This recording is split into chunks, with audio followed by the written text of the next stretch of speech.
কাৰোবাক টকা ধাৰে দিলে অলপ ভাবি চিন্তি দিব, কাৰণ টকা ঘূৰাই পাবলৈ ভিক্ষাৰীৰ দৰে বিচাৰিবলগীয়া হয়। আৰু টকা ধাৰে লোৱাজনে মালিকৰ দৰে তাৰিখৰ পিছত তাৰিখ দি যায়। কথাটো তিতা হ'লেও এইটোৱেই সত্য। ছোৱালীবোৰক কোৱা হয় যে যোগ্য হোৱা, তোমাক আনৰ ঘৰলৈ উলিয়াই দিব লাগিব। কিন্তু এজন ল'ৰাক কেতিয়াও কোৱা নহয় যে তুমি যোগ্য হোৱা, তোমাৰ ভৰসাত কোনোবাই নিজৰ ঘৰ এৰি তোমাৰ ওচৰত আহিব। বেছি সুন্দৰ হোৱাৰ বাবে সীতাক হৰণ কৰা হৈছিল। বেছি অহংকাৰৰ বাবে ৰাৱণৰ পতন হৈছিল। বেছি দানী হোৱাৰ বাবে কৰ্ণৰ প্ৰাণ গৈছিল। সেইবাবে সকলো সময়তে এই বেছিটোক ত্যাগ কৰি চলিব। চৰকাৰী চাকৰি দেখি যোগ্যতাৰ বিচাৰ নকৰিব, কাৰণ পৰীক্ষাত 35% নম্বৰ পায়ো কেৱল মাত্ৰ ST হোৱাৰ কাৰণে কোনোবাই চাকৰি কৰে। কোনোবাই 90% নম্বৰ পায়ো বেকাৰ হৈ থাকে কেৱল জেনেৰেল হোৱাৰ কাৰণে। ভাৰত হ'ল পৃথিৱীৰ একমাত্ৰ দেশ য'ত চৰকাৰী স্কুলৰ শিক্ষকসকলে তেওঁলোকৰ ল'ৰা ছোৱালীবোৰক কেতিয়াও চৰকাৰী স্কুলত ভৰ্তি কৰিব নিবিচাৰে, কিন্তু চৰকাৰী স্কুলত শিক্ষকতা কৰিব সকলোৱে বিচাৰে। দুই এজন অৱশ্যে ব্যতিক্ৰমো থাকে। ঘৰৰ কামবোৰ কি কাম নহয়? গোটেই দিনটো সংসাৰৰ খুঁটি নাটি সকলো সেৱা শুশ্ৰূষা এই সকলোবোৰ কৰাৰ পিছতো এজনী ছোৱালী বিধ্বস্ত নহয়। কিন্তু এনেকুৱা কি কাম কৰা, গোটেই দিনটো ঘৰতে বহি থকা, এই কথাটোৱে তাইক মানসিকভাৱে বিধ্বস্ত কৰি তোলে। পাৰিলে এটা দিন সংসাৰৰ দায়িত্ব লৈ চোৱা, তেতিয়া বুজিবা এই মূল্যহীন কথাবোৰ সঁচাকৈ কি তাই প্ৰাপ্য। এজন চৰিত্ৰৱান ব্যক্তিৰ কাৰণে তেওঁ কলা স্ত্ৰীজনীও পৃথিৱীৰ সকলোতকৈ সুন্দৰী নাৰী। ভুল পথত যাত্ৰা আৰু ভুল মানুহৰ লগত প্ৰেম কৰা দুয়োটাই মানুহৰ জীৱন শেষ কৰি দিয়ে। যিটো সম্পৰ্ক আনৰ কথাত নষ্ট হৈ যায়, সেইটো আচলতে কোনো সম্পৰ্ক নহয়। প্ৰেম বা বন্ধুত্বৰ মূল চাবিকাঠি হ'ল বিশ্বাস। এই বৈশিষ্ট্যবোৰ এজনী ছোৱালীৰ মাজত দেখিলে বুজিবা ছোৱালীজনী নিঃসন্দেহে ভাল। 1. যিজনী ছোৱালীয়ে সৰু ডাঙৰ সকলোকে সন্মান কৰে। 2. যিজনী ছোৱালীৰ কথা কোৱা ধৰণ আৰু কণ্ঠৰ সুৰ সুন্দৰ, অৰ্থাৎ যিবোৰ ছোৱালীয়ে শান্তভাৱে শান্ত সুৰে কথা কয়। যিজনী ছোৱালীৰ ভুল ধৰি দিলে তাই সেইটো তৎক্ষণাত স্বীকাৰ কৰি ল'ব পাৰে। যিজনী ছোৱালীয়ে কথাই কথাই মিছা নকয়। যিজনী ছোৱালী জ্ঞানী হোৱাৰ স্বত্তেও নিজকে ডাঙৰ নাভাবে। যিসকলে সহজতে সকলোকে আপোন কৰি লয়, তেওঁলোকেই এই পৃথিৱীত সকলোতকৈ বেছি কষ্ট পায়। মানুহ কেতিয়াও ইচ্ছা কৰি নাকান্দে, কন্দুৱাই তেওঁ অতীত আৰু অতীতৰ দুখ ভৰা স্মৃতিবোৰে। জীৱনত যি ইচ্ছা আছে কৰক, কিন্তু মূৰ্খ ব্যক্তিৰ লগত কেতিয়াও তৰ্ক নকৰিব। জিকিবতো নোৱাৰে, ওলোটা আপোনাৰে সন্মান হানি হ'ব। কোনোবাই যদি গুৰুত্ব নিদিয়ে, তেতিয়াহ'লে এই দুটা কাম কৰা। 1. মুখৰ কথাৰ লগত কামৰ মিল ৰাখা।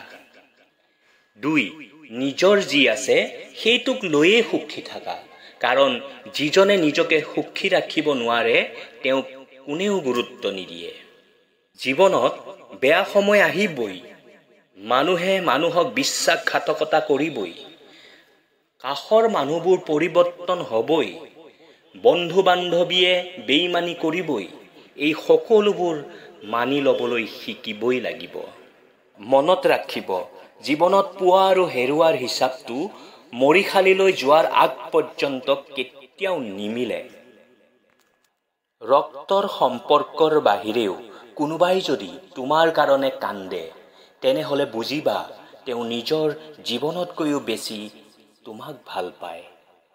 জীৱনত সকলো বস্তুৰ অভাৱ হ'লেও কষ্টৰ কোনো অভাৱ নহয়।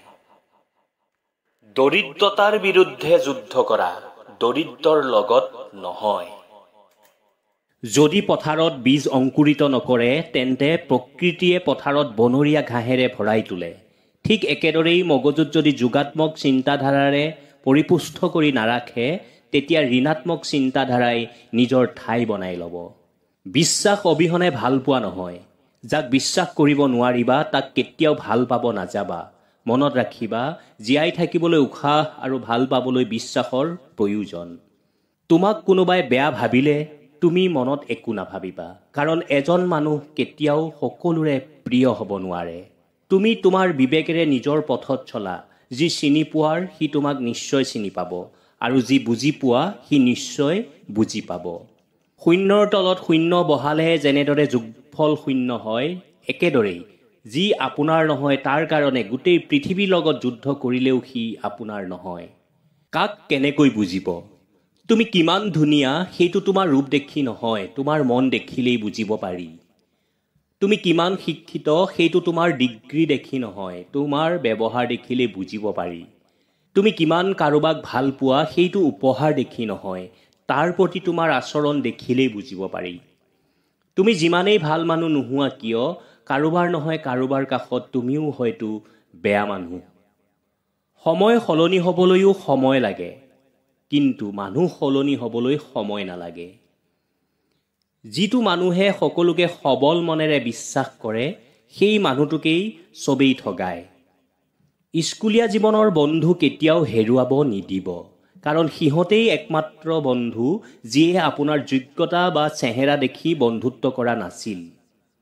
কোনোবাই যদি তোমাক অৱহেলা কৰে তেন্তে দুখ তাৰ নহয়, দুখ তোমাৰ, কাৰণ তুমি তাৰ পৰা বেছি আশা কৰি পেলাইছিলা। টকা থাকিলে ভাল পোৱা বন্ধুত্ব আৰু আপোনজন চবেই খবৰ ল'ব। টকা নাথাকিলে খবৰটো দূৰৰে কথা, চিনাকিবোৰেও অচিনাকিৰ ভাও ধৰিব। জীৱনত দুই ধৰণৰ মানুহৰ পৰা সদায় দূৰত্ব বজাই ৰাখক। এক ব্যস্ত মানুহ আৰু দুই স্বাৰ্থপৰ মানুহ। কাৰণ ব্যস্ত মানুহে তাৰ নিজৰ ইচ্ছামতে কথা পাতিব আৰু স্বাৰ্থপৰ মানুহবোৰে তাৰ দৰকাৰতহে কথা পাতিব। পৃথিৱীৰ সকলোতকৈ কঠিন কাম হ'ল মানুহক বিশ্বাস কৰা, আৰু সহজ কাম হ'ল কাৰোবাক প্ৰতাৰণা কৰা। যদি একেলগে দুজনক ভাল পাই পেলোৱা তেনেহ'লে দ্বিতীয়জনক বাছি লোৱা, কাৰণ প্ৰথমজনক যদি সঁচাকৈ ভাল পালাহেঁতেন তেনেহ'লে দ্বিতীয়জনৰ প্ৰেমত নপৰিলাহেঁতেন। মানুহৰ বহুত বেছি কাষলৈ যাবলৈ দৰকাৰ নাই, অলপ দূৰত্ব ৰাখি চলিবা, তেতিয়াহে সম্পৰ্কবোৰ ভালে থাকে। বেছি কাষলৈ গ'লে অধিকাৰ জন্ম হৈ যায়, আৰু তেতিয়া সেইখিনিত খং, অভিমান, ভাল পোৱা, আৱেগ এইবিলাক গুচি আহে, কিয়নো যিমান কাষলৈ যাবা সিমানেই মায়া বাঢ়ি যায়। যদি তুমি জীৱনত শান্তি বিচৰা তেনেহ'লে নিজৰ কামৰ প্ৰতি মনোযোগ দিয়া, মানুহৰ কথাত নহয়। সলনি হৈ যায় চবেই, কোনোবা হয়তো সঠিক সময়ত আৰু কোনোবাই বেয়া সময়ত।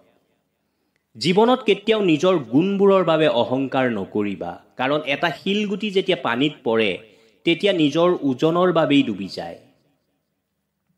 যাৰ আগত নিজৰ দুৰ্বলতা প্ৰকাশ কৰিব সিয়েই সকলোতকৈ ডাঙৰ আঘাতটো দিব। চকুৱে কান্দিলে সকলোৱে দেখে, কিন্তু মনে কান্দিলে কোনেও নেদেখে। কাঁচ ভাঙিলে শব্দ হয়, কিন্তু মন ভাঙিলে কোনো শব্দ নহয়। জীৱনত ভালে থাকিবলৈ হ'লে এই চাৰি ধৰণৰ মানুহৰ পৰা সদায় দূৰত্ব বজাই ৰাখিব। যিজনে তোমাক মিছা কথা কয়, যিজনে তোমাক সন্মান নকৰে, যিজনে তোমাক ব্যৱহাৰ কৰে, যিজনে তোমাক সৰু বনাই ৰাখে। আহাৰত কোনোবাই বিষ ঢালিলে তাৰ চিকিৎসা কৰিব পৰা যায়, কিন্তু কাণত কোনোবাই বিষ ঢালিলে তাৰ চিকিৎসা কৰা সম্ভৱ নহয়।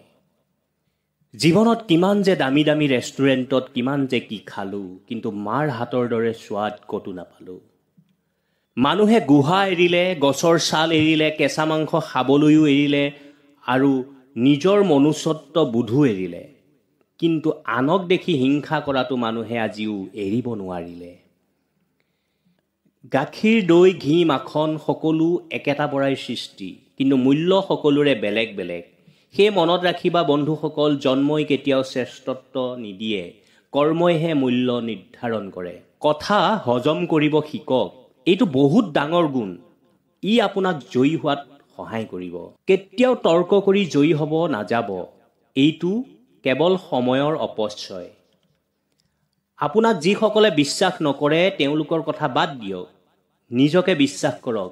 নিজৰ প্ৰতি বিশ্বাসে আপোনাক সকলোৰে বাবে বিশ্বাসী কৰি তোলে। মানুহে যেতিয়া কাৰোবাৰ প্ৰশংসা কৰে তেতিয়া খুব কম মানুহেহে বিশ্বাস কৰে, কিন্তু যেতিয়া নেকি কাৰোবাৰ বদনাম কৰে তেতিয়া সকলোৱে বিশ্বাস কৰে, আনকি বুবাবোৰেও মাত দিবলৈ ধৰে। মানুহে যেতিয়া অপৰাধ কৰে তেতিয়া সোঁৱে বাওঁৱে আগে পিছে চাৰিওফালে চাই কেৱল ওপৰলৈ চাবলৈ পাহৰি যায়। যাৰ খং আৰু জেদ বেছি থাকে তেওঁ জীৱনত কোনো থাকিব নোৱাৰে। নিজৰ একান্ত ব্যক্তিগত কথাবোৰ কাকো কোৱা উচিত নহয়, কাৰণ কাজিয়াৰ সময়ত আপোনাৰ একেবাৰে কাষৰ মানুহে সেই কথাবোৰ কৈ আপোনাক ক্ষত বিক্ষত কৰিব। এবাৰ এজন মানুহে কুলি চৰাইক ক'লে, তই কলা নোহোৱাহেঁতেন কিমান যে ভাল লাগিলহেঁতেন। তাৰ পাছত সাগৰক ক'লে, তোমাৰ পানীখিনি যদি নিমখীয়া নহ'লহেঁতেন কিমান যে ভাল লাগিলহেঁতেন। তাৰপিছত গোলাপক ক'লে, তোমাৰ লগত যদি কাঁইট নাথাকিলহেঁতেন তেতিয়া কিমান যে ভাল লাগিলহেঁতেন। তেতিয়া তিনিওটা একেলগে ক'লে, হে মানৱ, যদি তুমি আনৰ দুখ দেখা স্বভাৱটো বাদ দিব পাৰিলাহেঁতেন বা তোমাৰ গাত নাথাকিলহেঁতেন, তোমাক পৃথিৱীৰ ভিতৰত আটাইতকৈ ভাল লাগিলহেঁতেন। আমি মানুহবোৰ এনেকুৱাই, আমি বহুতেই কেৱল আনৰ দুখ খুচৰি ফুৰোঁ। সেয়ে আনৰ দুখ খুচৰি ফুৰাটো বাদ দি নিজৰ কামত মন দিয়ক। হাঁহি ধুনীয়া লাগে যদিহে হাঁহিব জানে। কথা শুনি ভাল লাগে যদিহে ক'ব জানে। সম্পৰ্ক এটা তেতিয়াহে সুন্দৰ অনুভৱ হয় যেতিয়া বিশ্বাস আৰু বুজাবুজি থাকে। পৃথিৱীৰ সকলো বস্তু ভাল লাগে যেতিয়া মন ভাল থাকে। সেয়েহে জীৱনত যদি কিবা কৰিম বুলি ভাবিছে, প্ৰথমে আপুনি আপোনাৰ মনটো ভাল কৰি ৰাখক। আমাৰ জীৱনটো একোখন চলন্ত গাড়ী। আমিবোৰ হ'লো একোজন ড্ৰাইভাৰ। জীৱনৰ ঘাট প্ৰতিঘাতবোৰ হ'ল ট্ৰেফিক আৰু জীৱন বাটত লগ পোৱা মানুহ হ'ল একোজন পেচেঞ্জাৰ। আৰু বিবাহিত জীৱনৰ জীৱনসংগী হৈছে এজন সহকাৰী ড্ৰাইভাৰ। আমাৰ জীৱন বাটত প্ৰতিটো খোজতে তেওঁ আমাক কাষত থাকি সাহস হিচাপে থিয় দিয়ে। এটা ভুলে মানুহ যেনেকৈ শুদ্ধ পথলৈ যোৱাত সহায় কৰে, তেনেদৰে এটা আঘাতে মানুহক সলনি হ'বলৈ বাধ্য কৰে। আৰু আপুনিও যদি এতিয়াও কাৰোবাৰ অৱহেলিত মনৰ মাজত সোমাই আছে, তেনেহ'লে তাৰ পৰা সোনকালে ওলাই আহক আৰু নিজৰ স্বাভিমানৰ মাজত নিজকে ব্যস্ত কৰি ৰাখক। যেতিয়ালৈকে আপুনি নিজেই নিজৰ স্বাভিমানৰ মাজত জিলিকি থাকিব, তেতিয়ালৈকেহে আপুনি নিজেই নিজৰ বাবে জীয়াই থকাৰ প্ৰেৰণা পাব। এটা কথা সদায় মনত ৰাখিব, যাৰ কিবা এটা কৰাৰ যোগ্যতা কম, তেওঁহে কিন্তু আনক ইতিকিন কৰাৰ ক্ষমতাটো বেছি। লটাৰী কেৱল পইচাৰ বাবেই নহয়, জীৱনত মনে বিচৰা ধৰণে এজন ভাল জীৱনসংগী পোৱাটো কোনো লটাৰীতকৈ কম নহয়। বহু শূন্যতাৰ মাজত নীৰৱ হৈ থিয় হৈ আছে নেকি? যদি আছে, ভাল মানুহৰ সংগত থাকক। আপোনাক টকাৰে সহায় কৰিব নোৱাৰিলেও সময়ত আপোনাক সৎ বুদ্ধি আৰু সৎ পৰামৰ্শ দিব। কালি যিটো হৈ গ'ল সেয়া পাহৰি যাবলৈ সাহস কৰক। বৰ্তমান সময়ৰ লগত যুঁজিবলৈ শক্তি ৰাখক আৰু কাইলৈ যি হ'ব ভাল হ'ব বুলি ভাবিব পৰাকৈ নিজৰ ওপৰত ভৰসা কৰিবলৈ শিকক। জীৱন সহজ হৈ পৰিব।